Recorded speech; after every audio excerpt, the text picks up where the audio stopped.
Hello, Star Wars fans. Hey, you know there's just 164 days until Christmas 2022. And we've got a fun show for you today. Just a couple of things off the top at the front. We're going to save the spoiler discussion till last so that any of you who want to avoid the spoilers for Mandalorian Season 3 can avoid those by checking out before we get to that topic. And then we are opening up today's show for community stream, and the links to join, if you'd like to join us in the conversation today, just to talk about Star Wars, what you're excited about, what upcoming series, what are you really excited about for Star Wars, the projects that have been announced, those kind of things. Join us. The links to that for anybody who's subscribed to the channel. You have to be a channel member. So in YouTube, I posted the link in the community tab. I posted it in Discord with our subscribers as well, and then in Patreon. And Patreon, we're trying to really encourage folks, if you want to support the channel, you like what we're doing here, and you'd like to have access to, say, join in the community. To the community streams. You'd like to join us during a live stream. You'd like to be able to submit unlimited super chats without the money. So you can do that with no additional cost. For just $1 a month, you can support the channel. And there are different tiers in there. If you're interested in some of the other benefits associated with the channel, check those out on Patreon. That would be extremely exciting. Also, for those of you who have been supporting the channel for some time, we're getting ready to come up on the 1 year mark. Many of you are going to get a new badge icon. So that's going to be a lot of fun too. We're going to see a lot of new badge icons coming up here in a couple of days. The color is going to change for you all. And so if you'd like to keep those badges going, you'd like to keep the benefits of the YouTube memberships, we have membership levels there starting at just $1 a month as well. So thank you for all of that.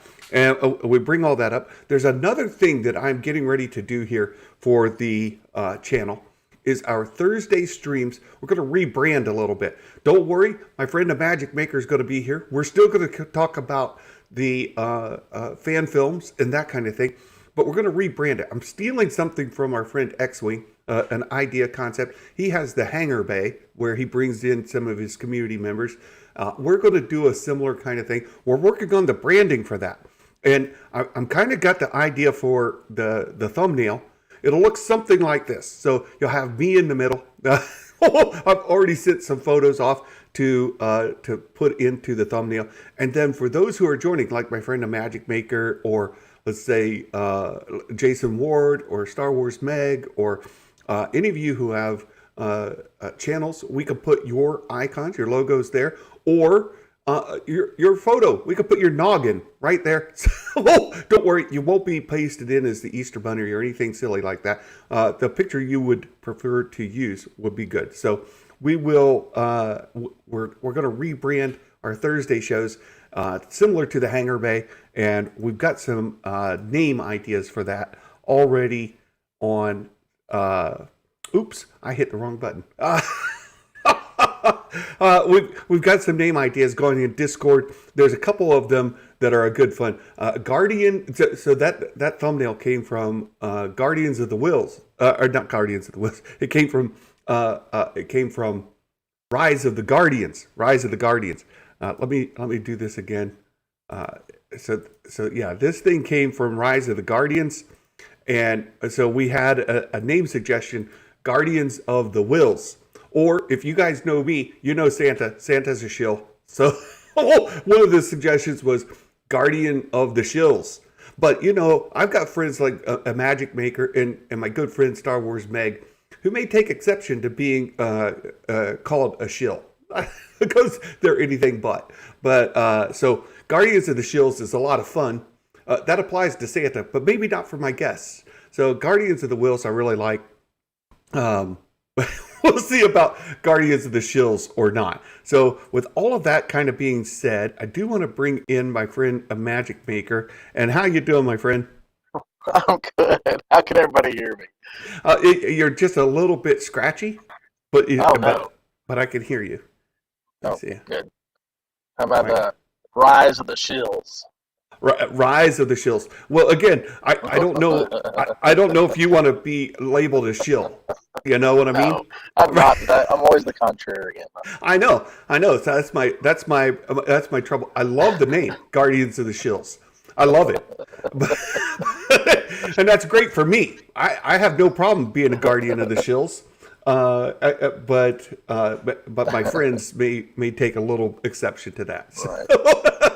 Daryl the Derelict, for example, there's a good I mean, friend. the Temple of the Shills. That way, we're visiting because we come in and visit. It's your show. Well, it is, but there's a lot of good idea. Another idea somebody had was Santa's workshop. So where we workshop Yes. ideas, we workshop Mhm. people's. No, I thought of that too. I thought toy shop, but then you also do Hasbro toys, so that'd be more Yeah, appropriate for a toy shop. So, yeah. So we'll see. We'll see. There's some things to discuss there. There's also another thing that we've kind of, Nikki. I do know your vote, and we're not going to use it. We're not going to use it. How was Orlando? Orlando was great. Hey, I got to go to dinner with my friend, Imagic Maker, and his family. We had a great time. We took some pictures. We had a lightsaber we duel. did. Lots of fun stuff. Yeah, I gotta get it up on the channel. It was a lot of fun. It was a lot of fun. Um, and we met with some friends down at Disney World, and we went on some of the rides there and spent a day together going through Galaxy's Edge and things like that. And that was a ton of fun. The only bad thing is I came home with COVID. The good news is I tested negative last night, so I am officially out of the woods, right? So it was the cold version of COVID that like you get the Yeah. common cold or a summer cold. It was like that. And then my daughter Shay, she's already been tested negative, but Kathy's still testing positive. She's got a Oh strong no. positive. Yeah, she So y'all tested all three last night. got it. Oh yeah, I didn't yeah. know y'all three got it. I Yeah. think I think Shay We, got we it. didn't we didn't get it. So I mean, obviously, we were right there with you. Obviously, Yeah, having dinner. And yeah, right. And I think Shay came down with it over the weekend. So we had dinner with you Thursday evening. right, Shay came down with it Saturday or Sunday, and then, or I think Friday or Saturday, right. and then the drive home Sunday, I started having symptoms, and we got home Monday, but Tuesday, Kathy started having symptoms. Oh no. So there you there you go, Jedi Mike. We love it when Santa's negative. I know you guys like me to go on some of my rants. That happens, but today, Mm. yeah, yeah. I know that you're having a Magic Maker's coming in with a lot of static. I don't know what's causing that, but I'm Is that hearing it better? too. I don't know. Keep going. How's that? How about that? Can you hear me now? Maybe. No, Can you hear me it's now? still like I don't know. It's very staticky, very staticky. So there's another thing that we're getting ready to do. So a Magic Maker and I, we had dinner. We had some great time talking with one another, and then we've been chatting about some ideas for these fan film reviews. We're going to change it up a little bit. Uh, we're going to give our grade. So the idea came from like Siskel and Ebert, like a thumb up or thumb down. We're going to give it a green lightsaber or a red lightsaber. That's a thumb up or a thumb down. And then the other option is NA, like it doesn't apply. There's nothing to see here, right? So for whatever, and we came up with five categories to discuss as we go through these, and it starts with effects. So So we're gonna be forcing it. That's the we're going to be forcing forcing it. It's our F opinion upon you. Yes, FORCE force, and so F for effects. We're gonna do that, and then we've got O for originality. And so, uh, you know, uh, just because something is not original doesn't mean it's bad. It just is it original or not. It's more of a binary. It is or it is not. right? Yeah, There and is it no could be try. original concept onto something old too. So just because it's not you know, when we say original, we just mean that this has been done before, and it's not a new look at it. Right. And if, let's say, they take a chapter from an EU book and they just, we've seen that before, where they take a chapter and then they act it out. Well, that's not really original, right? You got your Right. script and all your story came from something else. So it's just to let you all know, and you'll see how that plays in a little bit later as well. The third, enforce. So we got effects, originality, R for relatable. Relatable characters. Is the acting good? Are they characters you can believe? Do they bring something that is intriguing? All of that. We've heard some of those that are fantastic. And I've watched some of these that have not been so good. So, fan films are all different. So we'll have that as well. So that's relatable characters. That's R in force. C comes from canon. Does this fit in with Star Wars canon or not? Now, some of it isn't intended to be. Right? It's humorous. It's hilarious. They're fantastic. And they're sort of meta. We've seen where they did the one that was like a YouTube video. Not intended to be canon. The unboxing. That was great. One of my favorites. One of my favorites. So maybe it is, maybe it's not. So again, it's not that that's a bad thing. It's just it's informational, right? To let you all know when you're watching these things.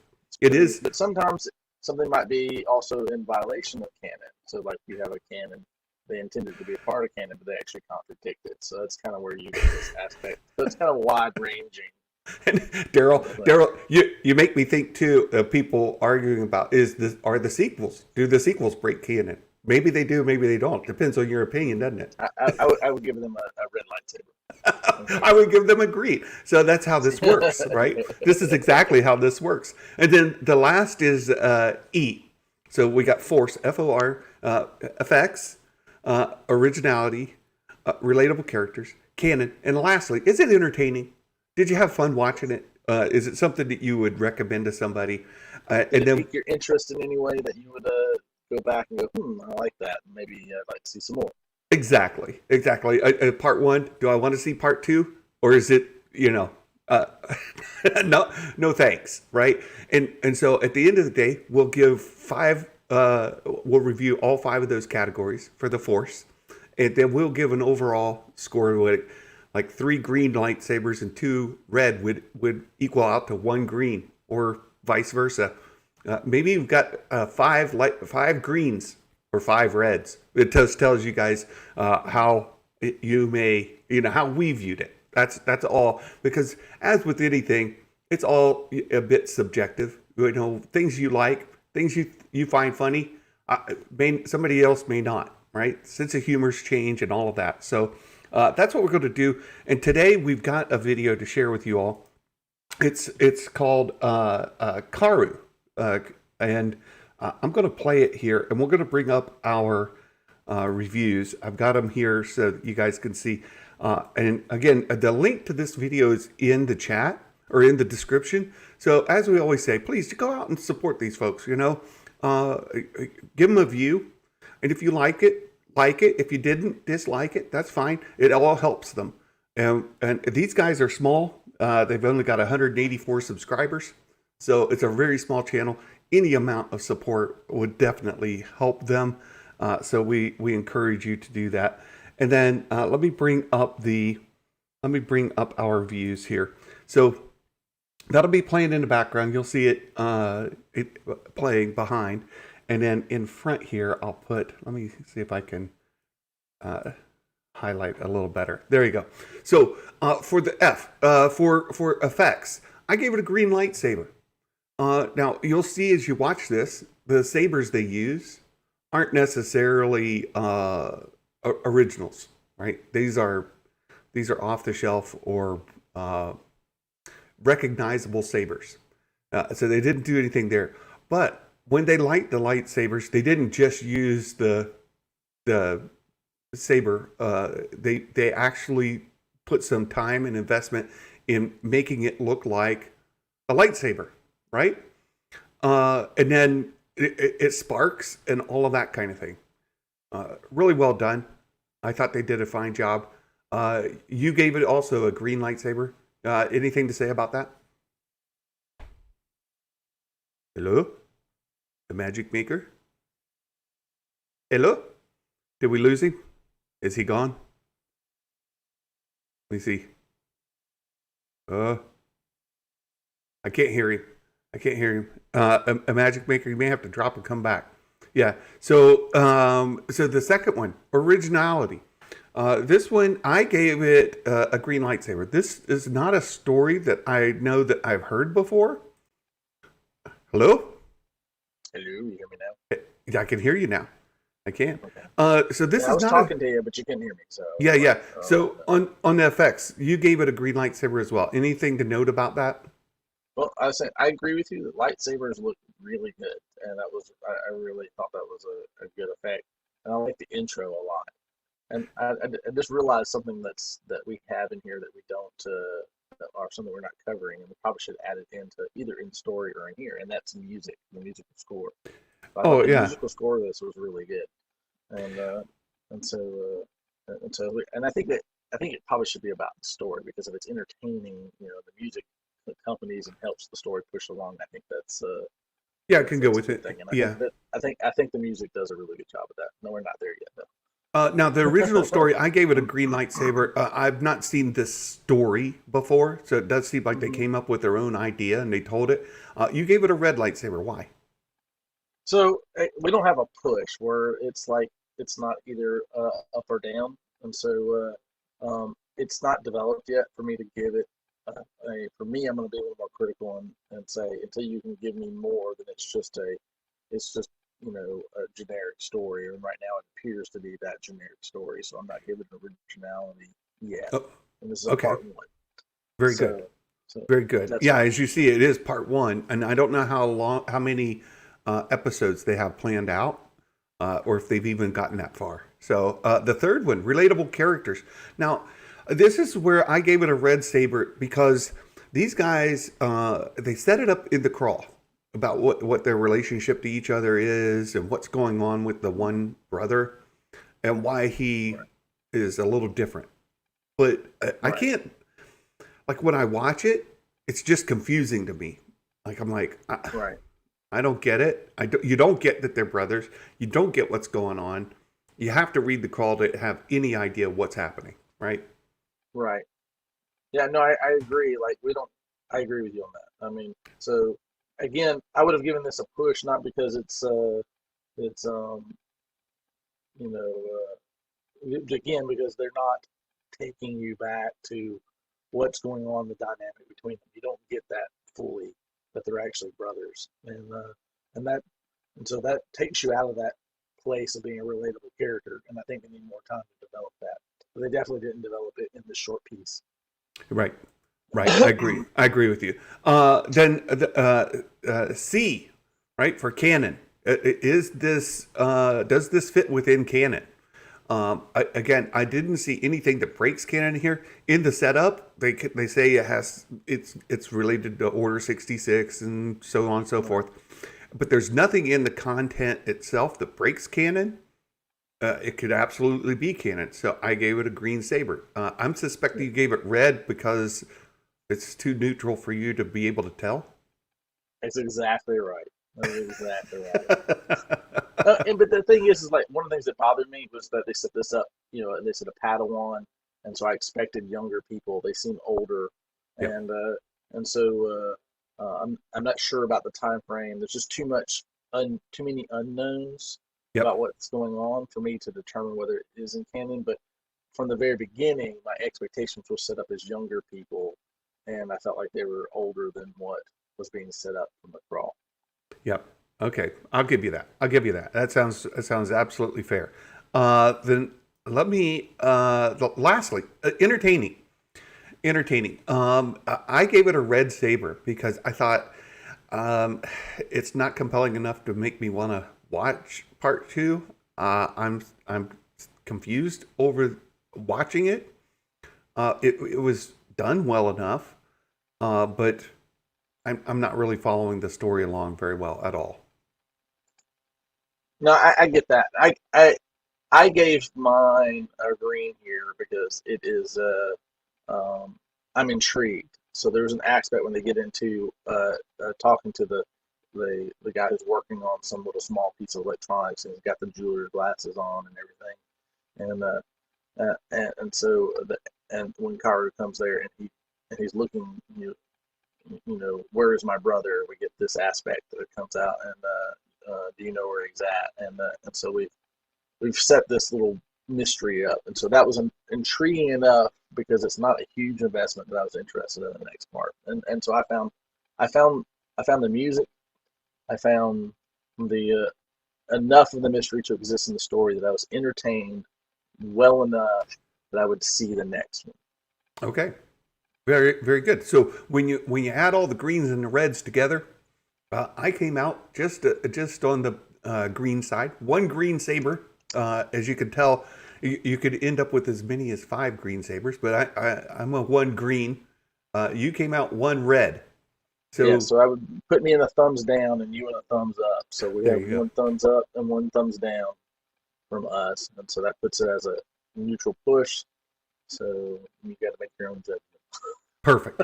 Perfect. So that's exactly where we're headed with this. I like the format of it, and you guys, we again, the link to the video is in the description. Go check it out. Tell us what you think of it. Would you give it a green saber? Would you take a look at it? Are these on Discord where you can do the saber votes? We should do that as well. Good idea, Dawn. We should absolutely put it on Discord. I will do that later today.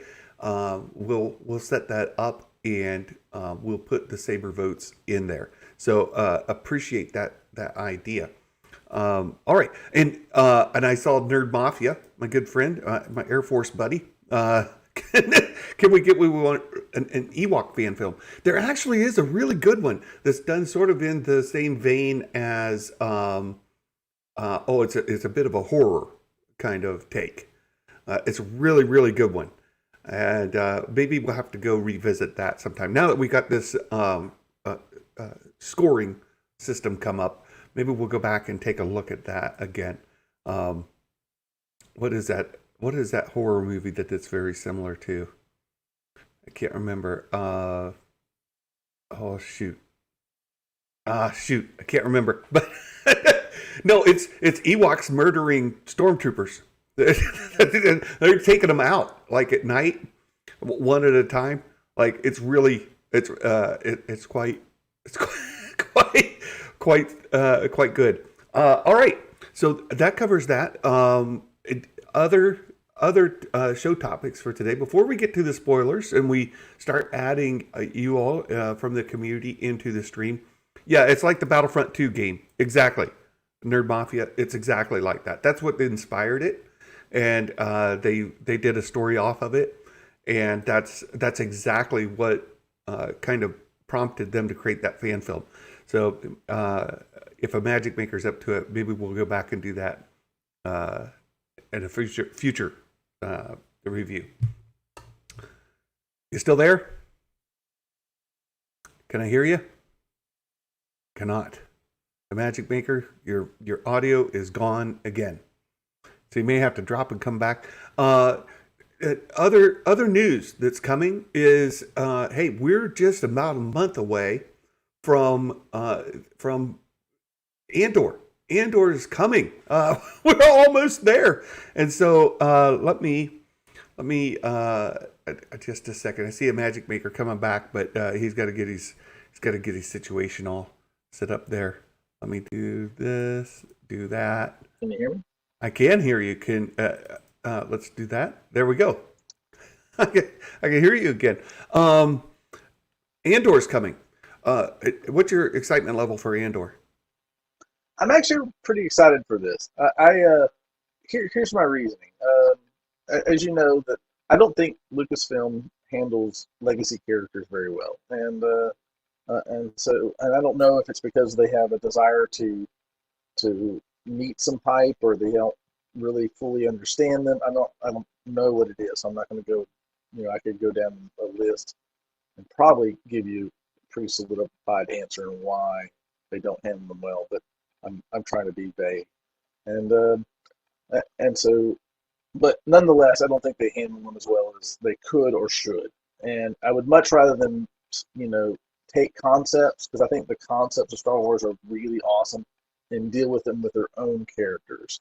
And then they can do what they want to with those characters and play around with them and create new scenarios and new aspects about them that we can all enjoy and go, that's their character, and just love it. Yeah, yeah. And we're going to get into some of the spoilers for Mandalorian season 3. And there are things in there that may be red flags from that perspective to some degree, but maybe not. We'll talk about it more in just a little bit, and we'll give folks the spoiler warning before we get there. I don't want to lean in too hard on that. The other thing that's coming very soon in September is the Bad Batch season 2. I love Yeah, season 1. I am most hyped for Bad Batch, actually. It looks really good.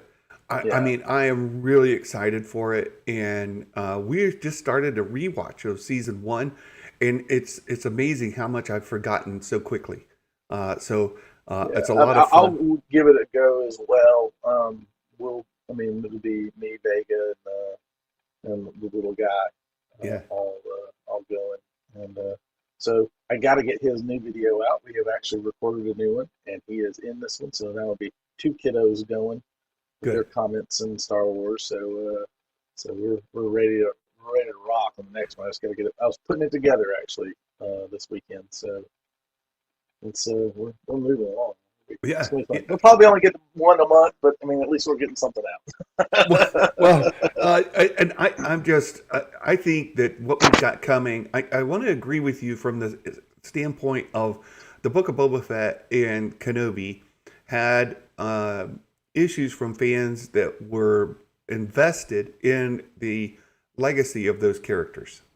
And when they watched it, it's like, well, parts of it didn't really connect for them. And by moving into Andor and Bad Batch, even here, they've got characters that people can speculate about. People can kind of, make predictions about without feeling like they are beholden to, a character that people have a really strong connection to their legacy. Hey, Star Wars Meg, good evening. Oh, good to see you. By the way, Meg, since Meg is here, she is headed to the Southern Shore for some R&R tomorrow, and we will not be doing our Friday Mega News Roundup. So want to let people know that ahead of time. Meg, and also, if you've not seen Star Wars Meg's video from today, she covers the spoilers that we're going to get into here in a minute perfectly. It's absolutely brilliant.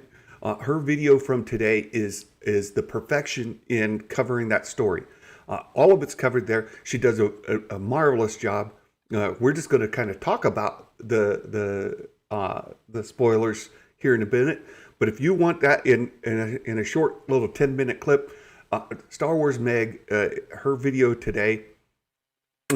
Chef's kiss. Perfect. Good job, Meg. It was so good. Like, I need to say that. I mean, everybody knows Meg is absolutely the best, and love her content, and the way that she covered that today was spot on. Absolutely spot on. So enjoy your day off tomorrow, Meg. I suspect that you have. Meg, it's summer. It's fine, my friend. I love you, and I know that we haven't been able to keep on our regular schedule, but we kind of set that up at the very, very beginning when you and I first started talking. Like, maybe it's not always going to work, but when we can, we absolutely will. We absolutely will. So, so good. Where was I headed with that? So catch Meg's video today. It's absolutely perfect. And then we're going to talk about spoilers coming up here. And if you'd like to join the stream, if let me put this link in for my friend Jason and for Meg. if you guys want to join, you can jump on in, and we're going to talk about the spoilers in this story. So if spoilers aren't for you, now's the time to jump on out. Now's the time to jump on out before we get into there too deep, because it's going to be kind of covering stuff that you guys may not want to know for Mandalorian Season 3. We've already heard some things from Jason Ward. We have ideas about what's going to happen, but this leak that came out, and I saw it. Jason, put the pants on first. Pants on, then live stream. Don't get that reversed. That could be terrible. Yes. Don't get the order wrong there. Don't pull a CNN anchor. Funny story is we host Buckeye Santa meetings, and we do it through Zoom a lot of times because people are all over the state, and some Santas get that order wrong, and they'll dial into the Zoom meeting before they put their pants on, and it's not something you want to see. I'm just saying, it's not. It's not. Naked fat man. No one wants to see it. Nobody wants to see that. I'm just saying. It's like, come on, guys, get dressed, put some clothes on. So we've got, we're going to get into these spoilers, and I know that we've got a lot of folks who don't want to know everything beforehand. So, and Meg shared these last night. This morning, I was checking them out. And Jason said they're absolutely consistent with things that he's heard as well. And so we believe that the veracity of these leaks is high. So again, this is your last chance. We're going to put them up on the screen here. This is your last chance to get out before we get into there. So we're going to talk about these leaks. So first take. Before we get into each of the leaks, do you like the leaks or you dislike the leaks? I like them. Because I see where it's headed. And we kind of talked about this before. People who don't like the sequels, who have been saying, hey, we'd like to see the sequels retconned, or they're going to create another timeline, all these kind of things. I think that this opens up a parallel. And again, we've kind of talked about this concept. The sequels in scope are very short, right? Episode 7, 8, and 9 combined is like less than a year, right? Less than a year. Right. About a year. Let's say, we can round up to a year, and that's rounding up. so I think there's a year between Last Jedi and The Rise of Skywalker. A year? I don't think so. Yeah, but maybe that's what they say. Maybe. Yeah. So we can say that. We can say that's the case. We know there's no space between Awakens and Last Jedi. So thank you, Bad Dad. Appreciate you stopping in. And I know we've got friends that are a little burnt out. They need that little break, and hopefully you get that break as we get ready to go into into Andor. Well, I'm with you about that. I was negative after Kenobi as well. I'm still pretty negative. Yeah, I hope Boba Fett and Kenobi together was a little much for me. I still love the concepts. Yeah, your static is increasing again, but we'll come back to that. How about now? How about now? It's still there. It's still there. I think it's your phone. Yeah, somebody says you've got old 1970s Radio Shack phone or something. I saw that. It's in the 3 phone. I just give you a hard time. I had to call into the operator and say, please connect me to Santa. Right. I will say that the scope of the sequels is fairly short. Right? The timeline of it is very short. I also argue that the scope in the Star Wars universe is somewhat small. I know at the end of Rise of Skywalker, you get everybody coming in from everywhere. But when you look at the story itself, even in The Last Jedi, when Leia sends out the call, not many people respond even though we learned that there's a lot of people to respond, just not many do. So there's a big portion of the universe that's not actively in the story, that something's going on out there. And when we get into the Mandoverse and you get into the Filoniverse or Favroniverse, whichever term you prefer, there are a lot of characters, there are a lot of storylines that have potential. And we've made this argument about Chiss space as well. Chiss and oh, hey, I see somebody. We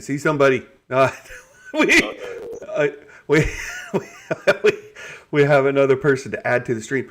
But in that universe, there are additional folks doing additional things that haven't been covered in that timeline. Hey, Jason. Hey, wake up, Jason. Rubbing the sleep out of your eyes.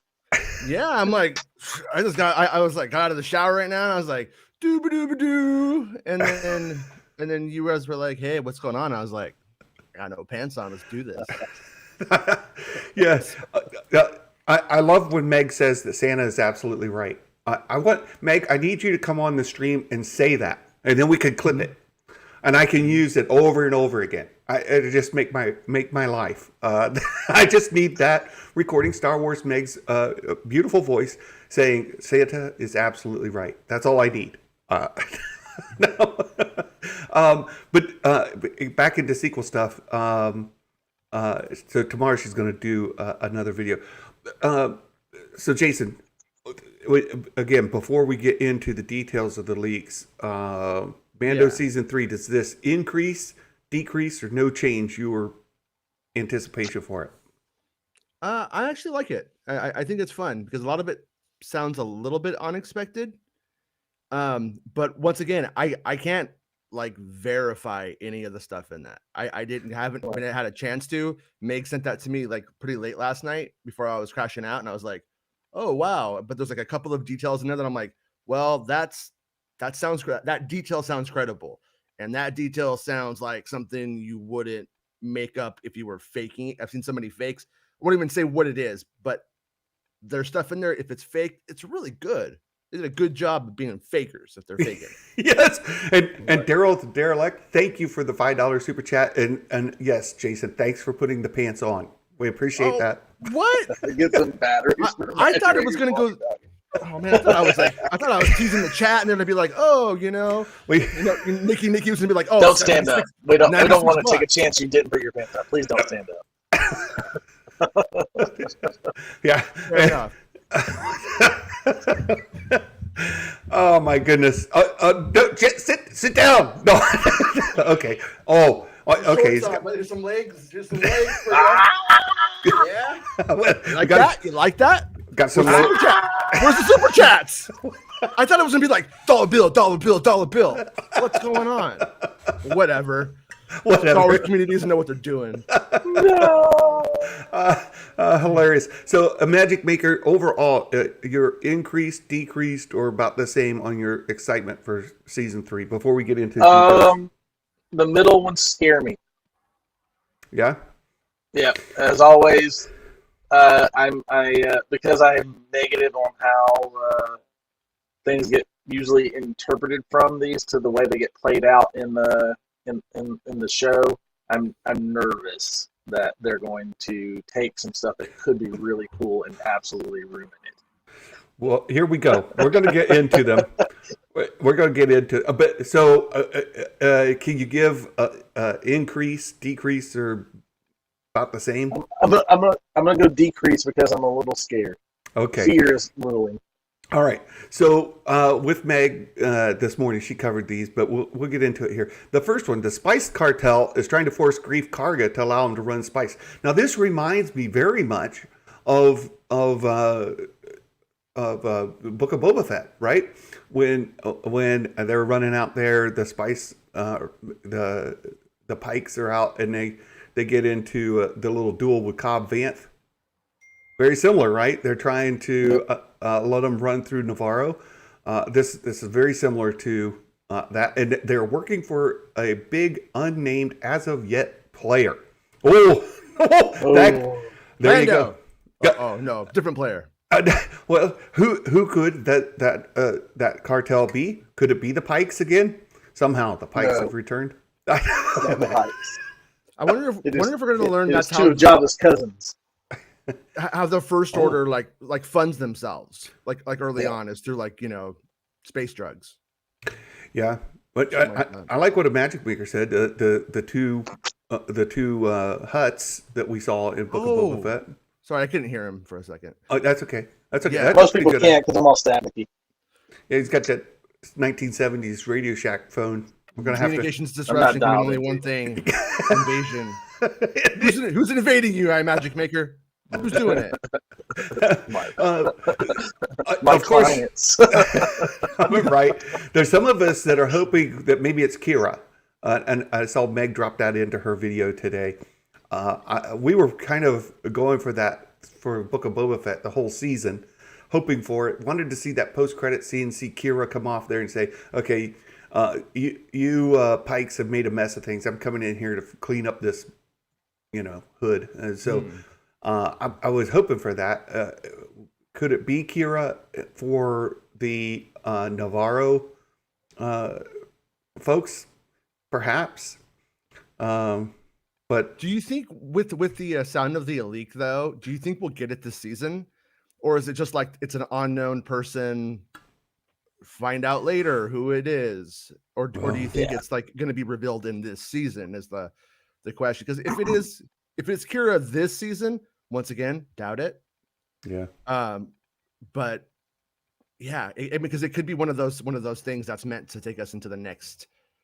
Who was pulling the strings, man? Well, Puppet Master Santa. So you bring up a good point, because we have seen a lot of carryover between The Mandalorian and Book of Boba Fett. Right, we had the 2 Mandalorian episodes in the middle of the Book of Boba Fett. It argues that perhaps all of these series should have a bigger umbrella over them, other than the specific name of the show. Like we had the Clone Wars, and you would have these different storylines going on within it. It would make sense, like the Favroni-verse, or whatever term that you would have for this era, kind of. And then you could have these different stories in it. And I say that because the second one says there's an episode where, that's actually bullet point number 3. I'll skip over 2 and come back to it. Boba is basically co-starring in the season. He's in more than half the episodes with Din. And then it goes on into the bullet 4. If you saw the leak trailer, Children of the Watch are actually firing on Boba Fett and Black K and a bunch of Tusken Raiders. Happens early in episode 2, and that scene's on Tatooine, not Mandalore. So again, it ties back to this cartel or whatever, right? Perhaps. This is the one moment that I think goes against it for me. Yeah. I mean, there's always a chance that if the children, the young little Mandalorians, are in multiple episodes, but during the final reshoot phase is when they brought in all of the Mandalorian children for the end battle and for the big dive sequence, and that's that sequence where they die. All of that stuff was filmed in the reshoots. Oh, so it makes me go a little bit like, well, that's one checkbox against this, for the record. Okay. And let me just finish some of the content here about Boba Fett, because it says this episode is the most bad A, right? Seen in any medium. He knocks out several Watch with his gaffy. Black K fights Paz, Fennec's back in the palace. You get all of this stuff directly from the Book of Boba Fett that was set up for this, and you get Boba Fett going ham on some Mandos.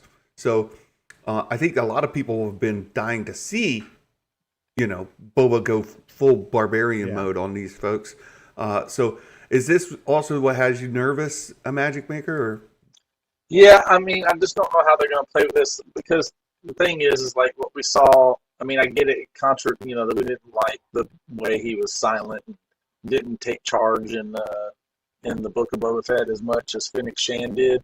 And I know we want to see this guy that does it, but at the same time, I don't know how this blends together with all the Mandalorians coming together, which is what I think needs to happen. And I'm a little worried that that what's going to end up happening is some sort of whitewashing between how this goes, and I'm not certain they're going to handle the conflict and the joining of the Mandalorians in the proper way. So I'm a little nervous with that. Well, and Jason, that's what you're saying is a strike against the credibility of this leak, based on what you know, is that it doesn't necessarily line up with the filming. Well, it could just mean that they use the kids twice. It could mean that the kids are in this early part and they're like little jerks, and then later on in it, they're like everybody's united and we see them again, and like, you know, it could be that too. But I'm just and admittedly, I don't know a lot about the beginning of the series. Okay. Most of the stuff that I got came on the back end of the series because I was still working the Kenobi beat pretty much at that point. So I know more about the back end, like I was saying. One thing is, like, early on they had different actors playing the chieftains for the ending, and then they brought them in during the reshoots, and the actor who is named in there is somebody who I knew was involved. That's another positive strike for it, or positive, you know what I mean, checkbox for it, though, is that when we get there, the stuff with Doc, like, it wasn't Doc Brown playing one of the chieftains at first, then the chieftain, then later on plays the chieftain. So it's like, so they have the other actor. I'm pretty sure they have the other actor, right? Nikki's trying to petition for Doc playing Jorah Sabaoth, or I'm not watching, right? So she said, "Can't believe no one's agreeing with me." Fake fans. Where was it? There it is. Fake fans. Fake fans. I like where Nikki's casting brain is, though. I mean, that wouldn't be bad. I mean, right. it is a good call. But here it says he's a chieftain, right? I called them crusty old white men in my article, because that's what a bunch of sources were calling them. You know, it's funny. Crusty old dudes, crusty old white dude. When I read this, it says Christopher Lloyd and then Keith David. The only thing I could think of is the old guy from Rolling Stones. Not the same guy. Keith Richards? Keith Richards, yeah. Keith. Yeah. Now I've got Keith Richards. He could be Joris Sabaoth. Right. He lives right. But now I need Keith Richards in Star Wars. I don't understand why he's not in Star Wars already. I need it. So yes. And me and Baymax have a Star Wars band that we haven't been practiced yet, but we're called Black Sabaoth. Yeah. Nice. Yeah, it's pretty good. We're gonna do it. I know we're gonna do it someday. That is so good. That a good one. So yeah, they've got him playing that. It does need to. This goes back up to the second bullet point, right? And it'd be perfect as a Mandalorian cheesecake. Meg's hungry again. Her spell correct is made. We have now Mandalorian cheesecakes. I don't know what a Mandalorian cheesecake is. I don't know if it's like a beefcake, like, you know, some hot dude, or if it's like a dessert that you get only on Mandalore. Meg's autocorrect loves to put foods in for actual terms. So it's Paz Vizsla with a little black bow tie and no shirt. Right. That's what I'm. Yeah, that's what I'm thinking. That's where my head's at. Could be the blacksmith for Meg. Yeah, your Black Sabaoth band. Do you do a cover of Beskar Man? Yeah, right. So good. Oh my goodness. I'm never going to let Meg off of that Mandalorian cheesecake. Now I need to know.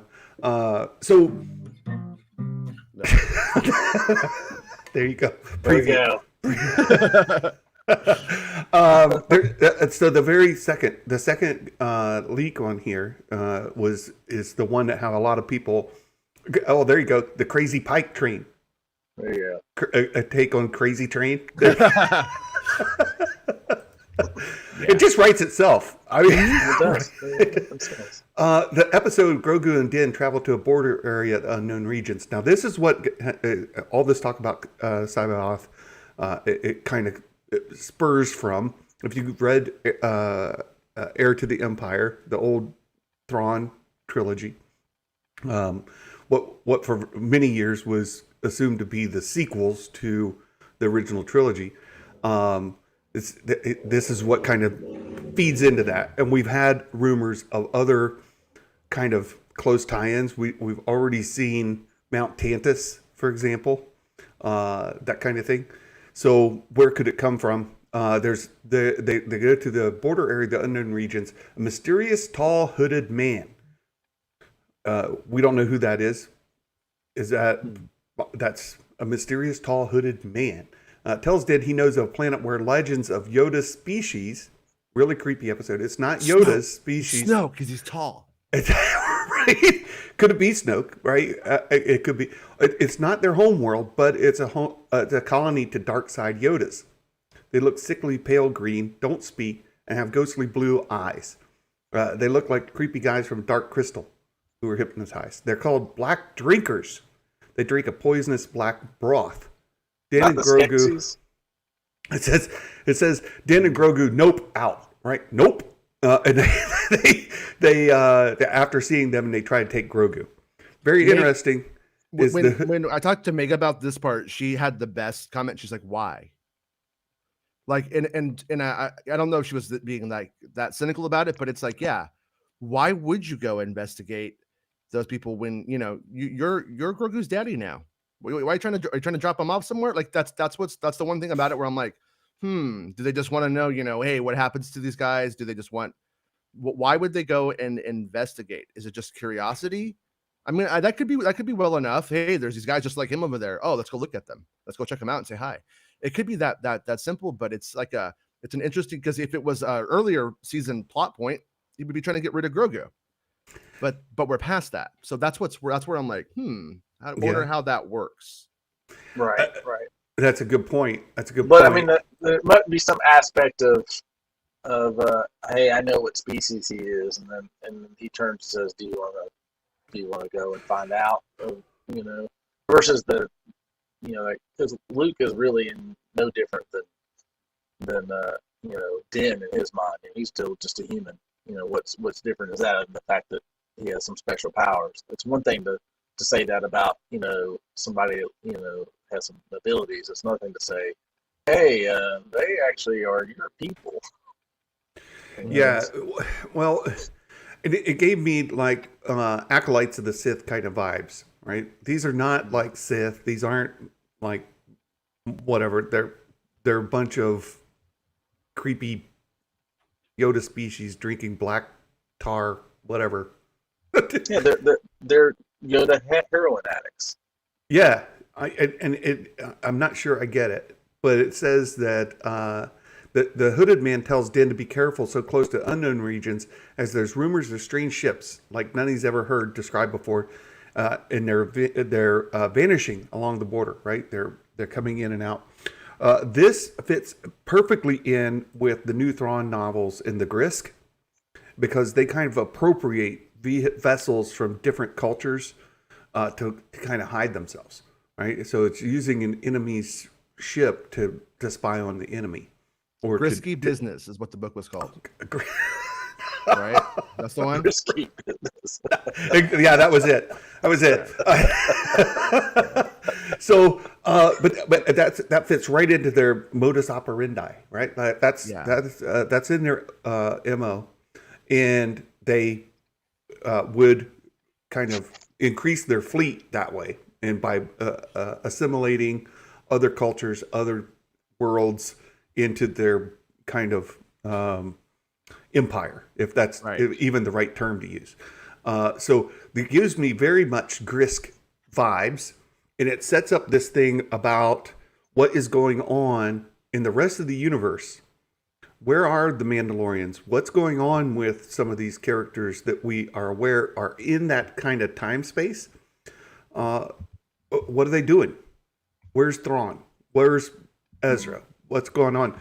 And could there be an actual Grisk kind of war going on, or subterfuge that they're out there battling against? Very much like the Thrawn novels. and explains where these people are going to be, what they're going to be doing. What is the Yoda species is the Grisk? They're a combination of species. And we don't know what the core species is. They don't tell us. And they're very secretive. They're cloaked. You don't see their faces. One of the main villains in the novels is a bit of a short dude, and completely cloaked. You have no idea anything. I have to go write Snoke on the Water, but I'll catch you in a while. Okay, Okay. The kids need me. Okay, we'll see you, Jason. Thanks for stopping in. Warporgs. That's the other one. There you go. So the leak plays into this concept that we've had of bringing in the Grisk War, or the Yuzan Vong, as folks know from the now Legends stories. I don't know that we're going to go Yuzan Vong way, but I do think Grisk could happen. I think it'd be interesting if we went kind of the opposite direction of the Yuzan Vong. So the Yuzan Vong didn't use the Force at all. They were completely like anti-Force, in a way. And so what if the species, instead of being the opposite side, is the opposite. They're like the beings of the Force. So they're like completely like all like Yodas. So imagine if Yoda, his power was all like, all fully capable. So like they're like as powerful as Yoda is. What if they're all as powerful as Yoda at dark siding out? So you have this group of dark side Yodas that are, some council, and they all. It's an idea. Really I don't think it fits. I don't think it fits with the story, but it's not contradicted exactly either. Right. The idea I got is that, like, if the average person is 6 foot tall, that these people would be like 5'3", right? Meg-sized people. Star Wars Meg-sized people, not Yoda-sized people. So hard to say. Well, hard to and say. the people that you're actually meeting are not actually them. They're their servants. They're their thralls, whatever you want to consider them. They're kind of like people that they possess mentally or something. They're cultists. I see. Attendants in Snoke's throne room tell us the First Order was in control of the Grisk by the time of the sequel trilogy. Is that in the... Are you just making that up, Meg? Or is that in the novelization? Or is it implied and we just missed it? I'm not getting that. Yeah, I never caught that. But perhaps so. Perhaps size. Oh my goodness. So let's get back to these leaks again. This is the exciting part for me. This possibility of Meg says it's in the novelization and in the visual guide. Excellent. I'm looking forward to. Okay. I have to go back and reread that. It. Yeah. I've read the novelization, both the adult and junior version of Last Jedi, which I think are fantastic, but I didn't catch that. I'll have to go back and reread. So, link it to me. Thank you so much, Meg. I appreciate it. But seeing the possibility of tying in the Grisk and Chiss space, the unknown regions, to me is exciting. This Yoda species thing, these dark disciples kind of idea of these Yoda species is kind of head scratching to me, right? I'm not sure about it, but I'm excited about the rest of it. I'm a little worried about it. So this idea of bringing in, something that was supposed to remain a mystery makes me worried that it'll get ruined. And there's a good aspect to mystery in Star Wars, and sometimes the less you know, the better. True. That's very true, and that's why I said before about Star Wars content. Meg sent me. We'll go there in just a second. Now I'm distracted. But I'll go take a look What at did she send you? About these attendants. We'll open it together here in a minute. But the idea of having new Star Wars shows explore characters, character stories that are new to them, and don't really pull in legacy characters, is what I think is exciting about the future of Disney Plus Star Wars.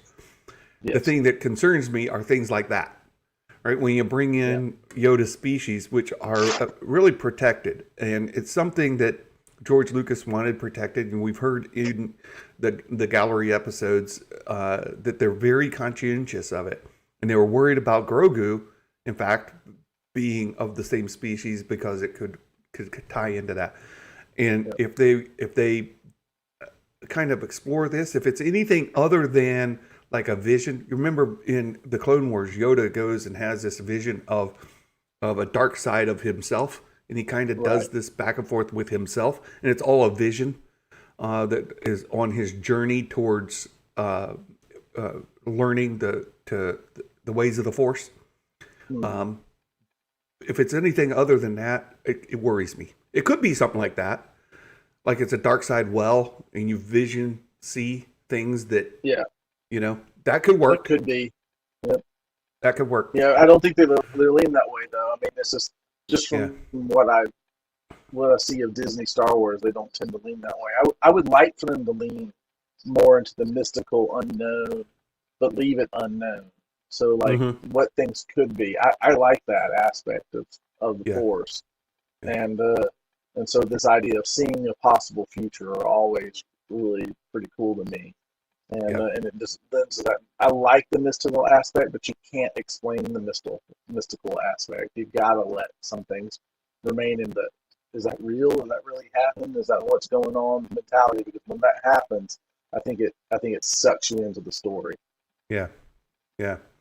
There's a couple other bullets on here we need to touch. The last one is super exciting for me personally, and I think the other fans of Rebels are like going to lose their minds on it. And it ties into the whole idea of this being bigger than just the Mandalorian. And when you end up with Book of Boba Fett, and you end up with Ahsoka, and all of it being the same story expanded on itself, that it becomes somewhat confusing for fans to know that all of this is the same story. Right, that's one of the complaints about Book of Boba Fett that I think is valid. The 2 Mandalorian episodes in the middle make it part of that story, not the Book of Boba Fett story, and it's unclear to fans who maybe didn't watch the Book of Boba Fett when they pick back up on Mandalorian that the Book of Boba Fett is still part of that story. And if this happens in Mandalorian season 3 as well, where you end up with Boba and Fennec back up to the 3rd and 4th bullets on here, you go into that makes Book of Boba Fett part of Mandalorian season 3 story as well. Like it's all one big story. Then that 4th one kind of goes in there as well. And then so the next to last bullet, Ray Stevenson, who was cast for Ahsoka, is in this also. He's basically the main antagonist of the season. Now, there's been a lot of chatter about Bo-Katan being a bit of an antagonist. I've never bought into it completely, and part of the reason is that I didn't see Din having any skin in the game against her. Right? There's nothing for him to fight her about. She wants the Darksaber. She wants to earn it, but he doesn't want the Darksaber, and he has no reason to want to prevent her from having it. So I just don't see the dog in the hunt, right? But in this case, Ray Stevenson is the main antagonist. Who is he playing? We don't know. We need more on that. It says he's playing an Imperial Mandalorian, not Gar Saxon. So yeah, but I think if we go back and look at one of those episodes, we could probably find the character he's playing because Gar Saxon had underlings of her right there. Sure. Yeah, that makes sense, right? And when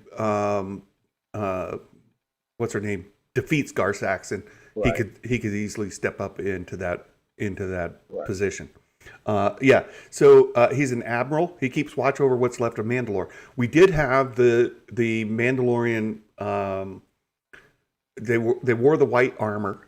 We've talked a lot about that white armor before, and I'll bring it up here.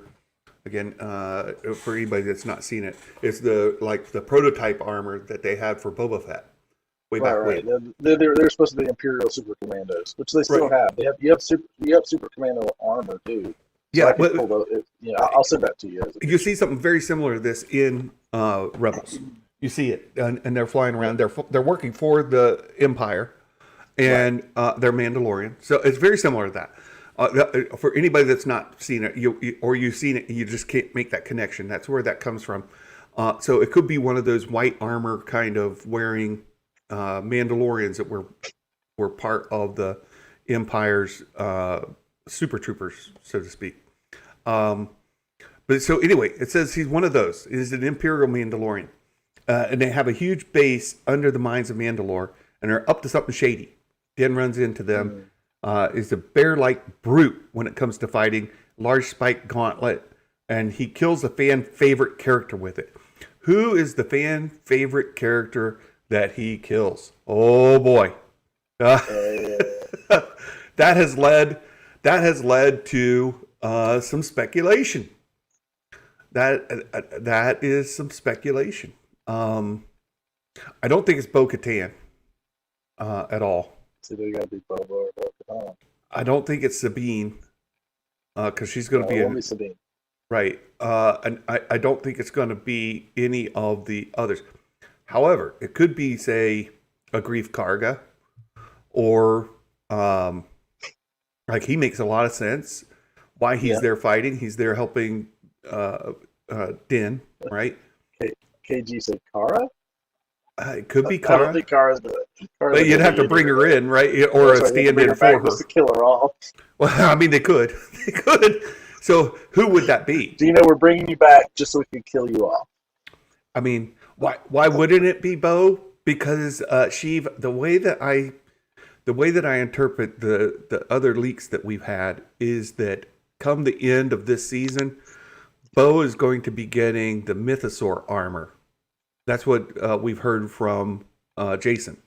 That they're going to make some. They're going to make some Mandalorian armor out of Mythosaur hide. And if that's the case, if Bo's going to get that, she wouldn't be dead, right? So that's where She could be. She could get it just before she is killed. just for her casket. She right. never actually wears it. They just put it on her in the casket. I just don't think so. I don't think so. It would definitely make us think there's no way she's going to die with that armor on. And then, right. And then when she dies, we're like, whoa. It could. It could be. It's not going to be Grogu. That ain't happening. Right? They're not cutting off that cash cow. You got to think of what in this series has been our fan, our fan favorites, or fan loved characters, and Grief Karga, I don't think falls into that criteria. Well, that's what Sheev said, right? I wouldn't call him a fan favorite. It's got to be Bo-Katan, Boba Fett, and it's not going to be Din. So Fennec. So it's either got. I mean, if Boba's there, Fennec's not there. If what they say in this is right. Right. She's back at she's holding the fort down. She's holding the fort down. She's ruling Boba's area, right? Matt says it's probably Boba. I agree with Mike, but as soon as he said Ray Stevens, I thought Ray Stevens. I was like, where's the squirrel? Ray. The streak. I love Ray Stevens. Many people here are too young to even know who he is. But Mike Porter, Jedi Mike, of course, a Magic Maker myself. We know who Ray Stevens is. Miggs Mayfield. Mayfield. That's a possibility. Yeah. Yeah, I like Miggs. Yeah. I could see that. I'm dubious when you get to characters like Boba Fett. I mean, they could. Yeah. But boy, I would lean more Uh-oh. You're going to have to drop and come back. Your volume went away again. I'll bring this up while you do that, and we'll let you rejoin. The last one, the last one on here, most exciting, and I agree with this. It's got to be most exciting. Sheev, Ray Stevens, great. Who doesn't know him? Sheev, I'm surprised you do. You're so young. You're just a baby. You know, just barely got the peach fuzz on there to shave. Sheev shaves by a cat licking off the fuzz. Right, that's how he shaves every day. He just puts a little milk on the chin, and the cat just licks it off. He's just a baby. I'm surprised, Sheev. You. I'm surprised you know. Cobb Vanth's another. You're back. Yeah, I'm back. Yeah. So I was saying, I agree. Cobb Vanth could be somebody's kill off, but they brought him back just to die. So right. I mean, I don't know. And, I don't know either. I don't know. I would actually lean toward Bo-Katan, and the reason why I would lean toward Bo-Katan is because you have to resolve the saber problem somehow. I disagree, but this is a fun about speculation, right? Mm-hmm. It absolutely could be. The most exciting they have here is Rex, Wolf, Sabine, Ahsoka, Finn Rao, folks, Axe Wolves, Hera, Callus, Agent Callus from Rebels, and Zeb, and more. Oh, and more, like, Chopper, and all make appearances, whether big or small, wasn't clarified. Oh my goodness. That list of folks, that means the Ghost crew, right? All of that, that is amazing. And that sets up for them to be in Ahsoka as well. And it's what I talk about, this being one big overarching story. That's Mandalorian Season 1, Mandalorian Season 2, Book of Boba Fett, Mandalorian Season 3, and Ahsoka. All being one story. It's all interconnected. Yeah, I think that the Imperial Mandalorians are tied to Thrawn. And I think that when you talk about the Force, or the Yoda species, or whatever they are, however that would I could see that time being tied and associated and bringing Ahsoka in as well, and that in turn brings everybody else in. Yeah, I don't know. I could see Mandalorian aspect bringing in Sabine very early. I wouldn't be surprised if we saw Sabine come in. I wouldn't either. Well, I think it's going to happen in battle when they're calling in all the troops from everywhere, similar to the end of Rise of Skywalker, right? End of Rise of Skywalker, everybody comes in from everywhere. You see the Ghost in there. You hear references to other characters from some of the novels, and the expanded universe, not the legend stuff, but you hear folks referenced in that. I think it's going to be very similar to that. We're going to see big army of Mandalorians come in, and that's where you're going to get Sabine, you're going to get Bo, you're going to get all these other characters are going to be fighting side by side. The Armorer is another one that is a fan favorite that can be killed. Yes, I didn't think about that. That would break. Actually, now that you talk about it, I think that's probably who's going to die. Because that breaks the tie to the one leader that's holding their helmets on. If you think about it. Yeah, and it's going to break Star Wars Meg's heart. She'll be like, no, there'll be tears. Absolutely, because Meg is a big armorer Stan.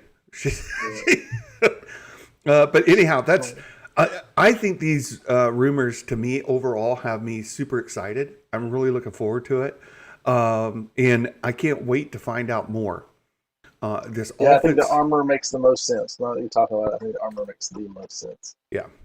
Well, and we see her in that trailer. Blindsiding Quarren, right? Whacking him. So there's that. So, hey, Mandalorian Season 3 is going to be amazing. All of these series fit together. It's going to make Book of Boba Fett more important to the overall story. And if we get the um, uh, the scene with Boba Fett being, barbaric, that'll get people kind of to feel better about not seeing that in the Book of Boba Fett, because you do get to see him do that in episode or season 2 of The Mandalorian, and you get to see him do it again in season 3. You get the barbaric Boba Fett. Just forget about what happened in the middle. Yeah, I mean it's still part of the story. It's how he becomes like daimyo or whatever of that area. That's an important part of that story.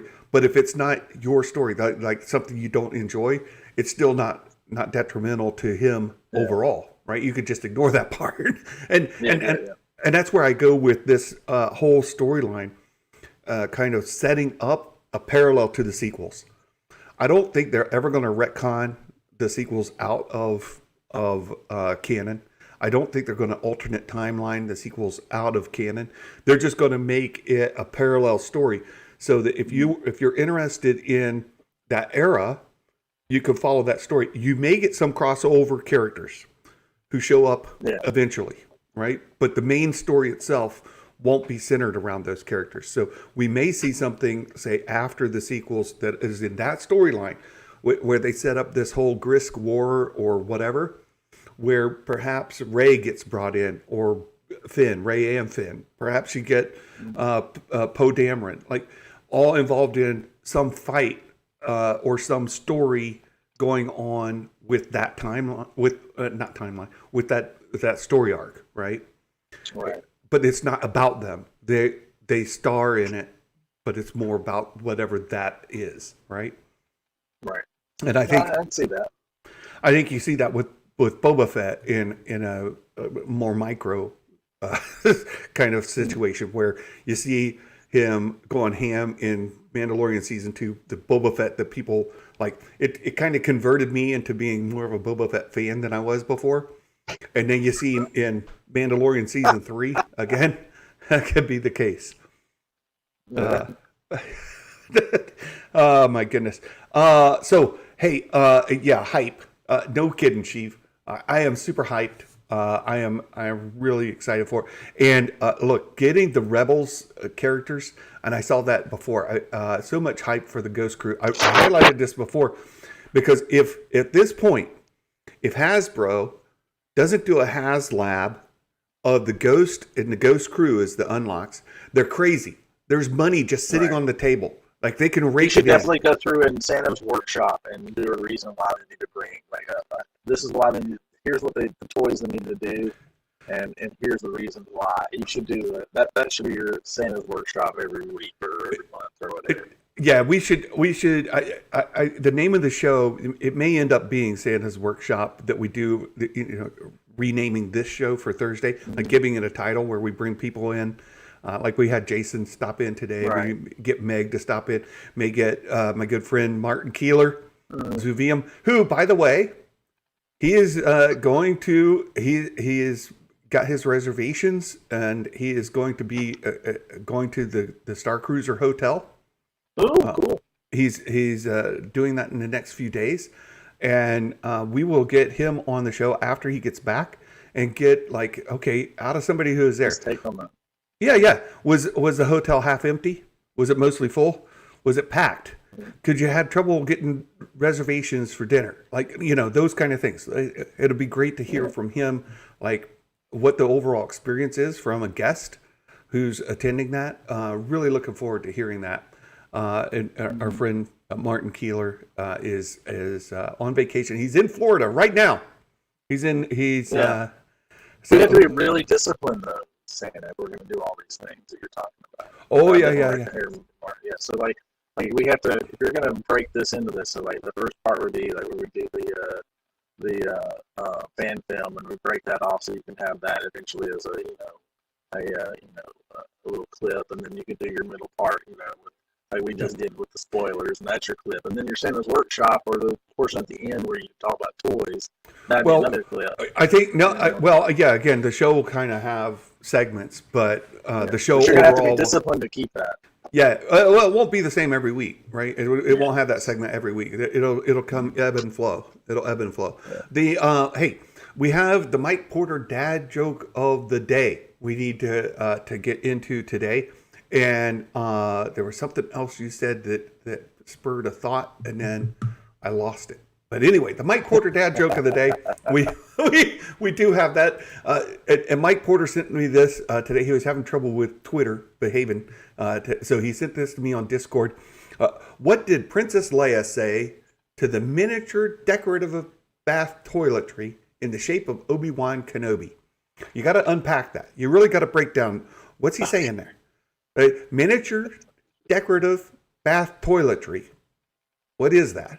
In the shape of Obi-Wan Kenobi. Help me, Obi-Wan. You're my only soap. Oh, there you go. Yeah, that's an appropriate groan. That was an appropriate groan. That was good.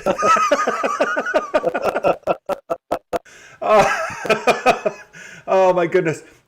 So no, I think Baymax, you're right. No excuse for Hasbro.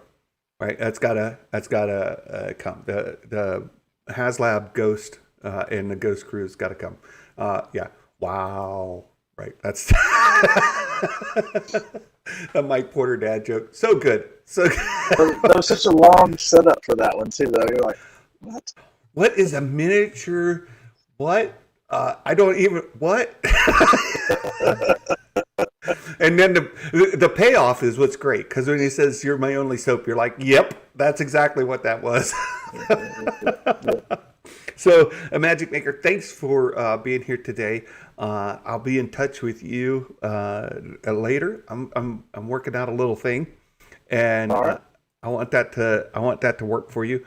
And so, look for that later today. You guys, thank you so much for being here. I've had a lot of fun talking Star Wars today with all of you. I really appreciate the support. Daryl, thanks for the super chat. All of you guys, thanks for being here. And hey, Mike, the Stan Shield Porter. Hey, I watched the season finale of Miss Marvel. Have you watched that show at all, Magic Maker? No. It's aimed more at your kids' age. Just put it there. Like they may enjoy it. I watched the end of it. I thought the finale was good. We started the first episode, and then my daughter got up and walked out, and I was like, "Well, I guess we ain't watching this." I will say this though.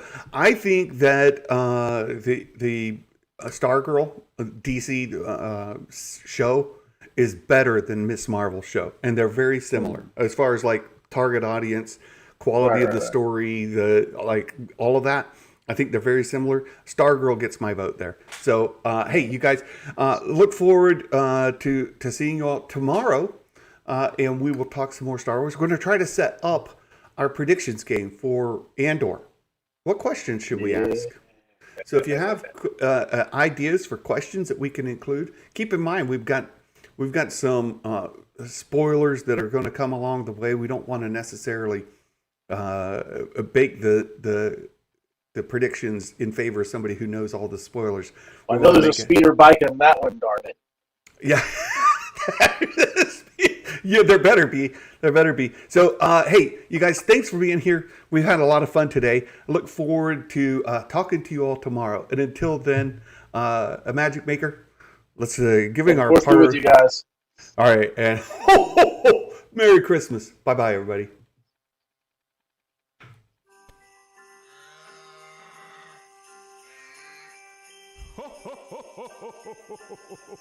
Hot dang!